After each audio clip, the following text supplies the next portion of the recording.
আমরা দেখেছি একেবারে পর পর 3 দিন ধরে কিন্তু পাকিস্তানের যে হামলা এবং সেই হামলার যোগ্য জবাব দিচ্ছে ভারত। আজ ভারতীয় সেনার পক্ষ থেকে ঠিক কি জানানো হলো এই বিষয়ে?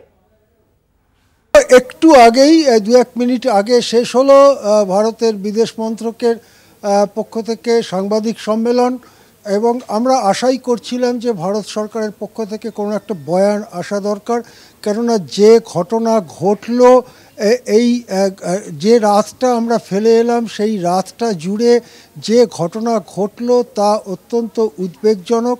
আমি প্রথমেই বলি যে বিদেশ মন্ত্রকও যে কথা বলেছেন এবং সাংবাদিক হিসেবে আমরাও যে খবর চারদিক থেকে পাচ্ছি তাতে এটা বলা যায় বিনা প্ররোচনায় পাকিস্তান যুদ্ধকে আরও উচ্চতর পর্যায়ে তুলে নেওয়ার একটা দারুণ প্রচেষ্টা চালাচ্ছে। ভারত এখনো পর্যন্ত কিন্তু আক্রমণাত্মক অবস্থান নেয়নি।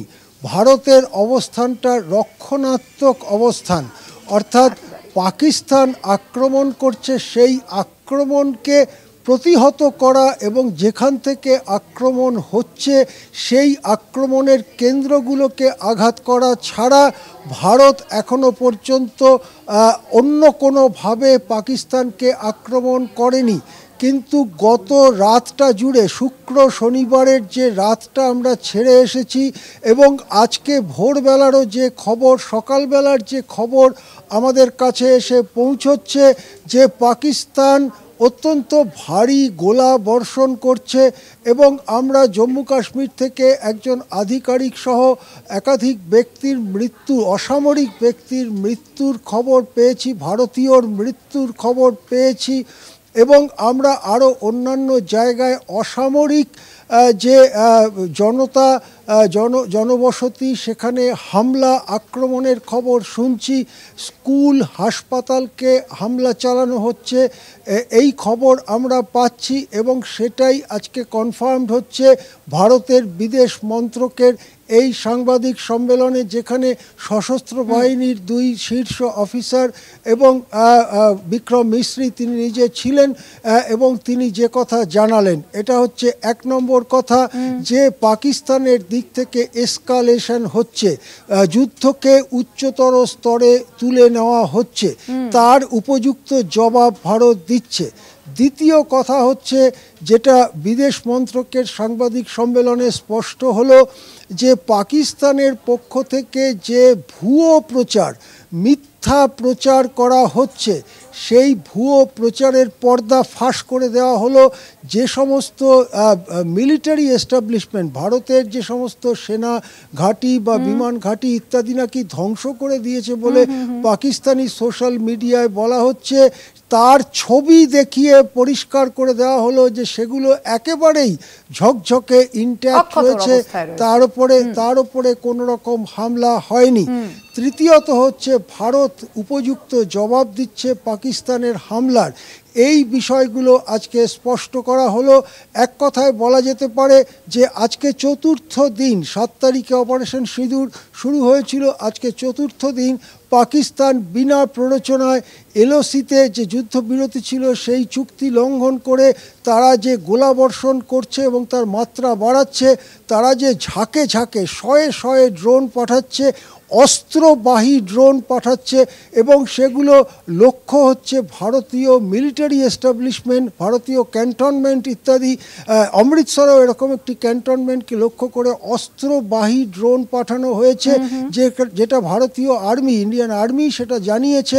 এর থেকে বোঝা যায় যে পাকিস্তান এই যুদ্ধ বা এই সংঘাতকে এসকালেট করতে চাইছে, উচ্চতর স্তরে পৌঁছতে চাইছে। ভারত তার উপযুক্ত জবাব দিচ্ছে, কিন্তু ভারত এখনো পর্যন্ত কেবল জবাব দিচ্ছে, ভারত এই যুদ্ধকে এসকালেট করতে চায় না। ভারতের লক্ষ্য হচ্ছে জঙ্গি ঘাঁটিগুলো, সেই ঘাঁটির 9টি জায়গায় আক্রমণ চালানো হয়েছিল অপারেশন সিঁদুর যেদিন শুরু হয়েছিল এবং সেই লক্ষ্যেই ভারত এখনো অবধি স্থির আছে। এটাই সম্ভবত বার্তা দিচ্ছে ভারত সরকার। হ্যাঁ স্বর্ণালী, একেবারে আশিসদা, আরো একটা যে বিষয় জানতে চাইবো আপনার কাছে, আমরা দেখেছি এর গত 2 দিনের যে সাংবাদিক বৈঠক, সেই সাংবাদিক বৈঠকেও কিন্তু অসামরিক বিমানকে যে ঢাল করছে পাকিস্তান সেই বিষয়টি উল্লেখ করা হয়েছে। আজকের সাংবাদিক বৈঠকেও কি সেই একই বিষয় বলা হলো? তবে দেখো, এই কথাটা গতকালও বলা হয়েছে, এর আগেও আমরা এই কথাটা শুনেছি এবং আমরাও ফ্যাক্ট চেক করে দেখেছি যে ব্যাপারটা সেই রকম যে অসামরিক বিমান যে যাতায়াত সেটা বন্ধ করে দেওয়া উচিত, যেহেতু একটা যুদ্ধের পরিস্থিতি চলছে। কেননা একটা গোলাগুলি ছিটকে যদি অসামরিক বিমানে লেগে যায় তাহলে বহু অসামরিক ব্যক্তির মৃত্যু হবে। কিন্তু অসামরিক বিমান চলাচল বন্ধ না করে সেটাকে একটা ঢাল হিসেবে ব্যবহার করছে পাকিস্তান, যাতে ভারতীয় যে জবাব সেই জবাব দেওয়ার ক্ষেত্রে ভারত অসুবিধার মধ্যে পড়ে।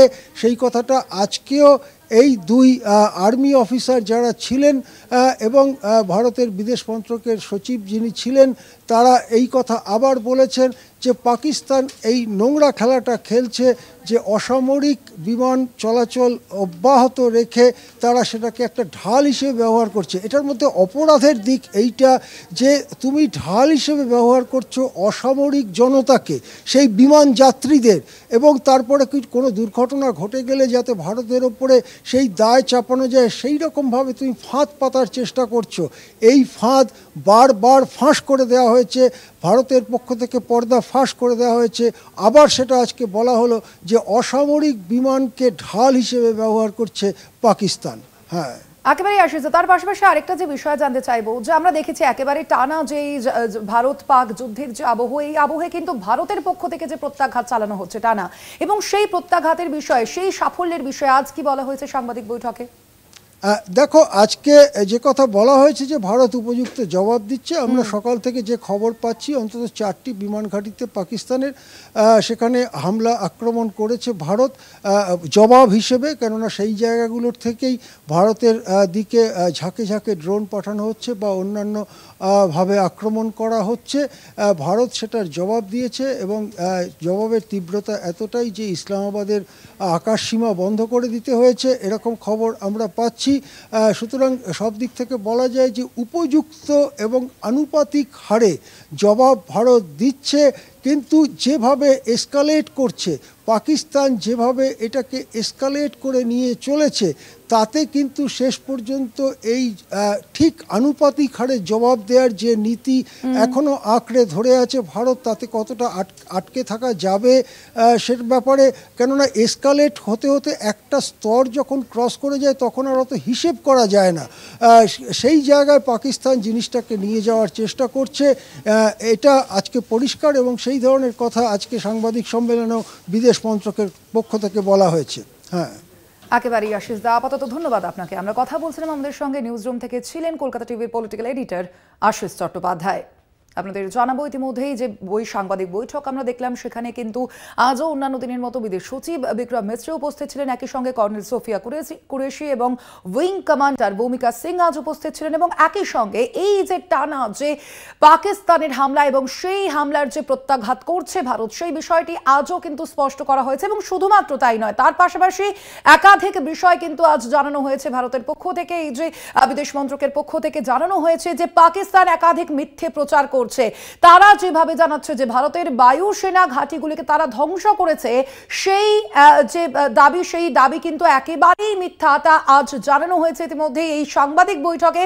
তার পাশাপাশি সোশ্যাল মিডিয়ায় মিথ্যে প্রচার করা হচ্ছে পাকিস্তানের পক্ষ থেকে, এই বিষয়টিও স্পষ্ট করা হয়েছে। অন্যদিকে ভারতের পক্ষ থেকে যে পাল্টা প্রত্যাঘাত আনা হচ্ছে সেই বিষয়টিও আজ সাংবাদিক বৈঠকে স্পষ্ট করে দেওয়া হয়েছে।